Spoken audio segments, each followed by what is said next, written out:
এই যে আমাদের সুনাম ধন্য বাবুর্চি মোমিনুল ইসলাম মুমিন, সে এখন আপনাদের মাঝে পাক করে দেখাচ্ছে মুরগির কালো ভুনা। এই যে আমাদের সুনাম ধন্য বাবুর্চি। আরে আচ্ছা, তুমি এটার রেসিপি সম্বন্ধে কিছু একটা বলো, কিভাবে কি পাক করলা? কালো গুনা হবে এটা। হ্যাঁ, তার ভিতরে আমাদের ফের কালো গুনা। সিয়ারির জন্য না, এটার ভিতরে কি কি উপাদান আছে? এটা একেবারে 22 পদের মশলা। 22 পদের মশলা। তার মানে তুমি মশলা বাবুর্চিকেও ফেল করাই দিবা? মশলা বলতে কি মশলা যেটা লাগে সেটা বেশি হ্যাঁ। করে লাগবে। খাইতে কেমন কি স্বাদ হবে? হ্যাঁ, এই স্বাদ সেই স্বাদ হবে। এই যে আমাদের সেই বাবুর্চি, সুনামধন্য বাবুর্চি। হ্যাঁ, ঠিক আছে।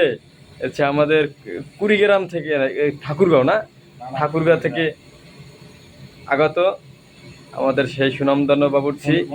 এইদিকে এইদিকে এটা কি, এটা স্যুপ নাকি? ও, ডাউল, ঠিক আছে, পানি ডাউল। হ্যাঁ, এটা কি,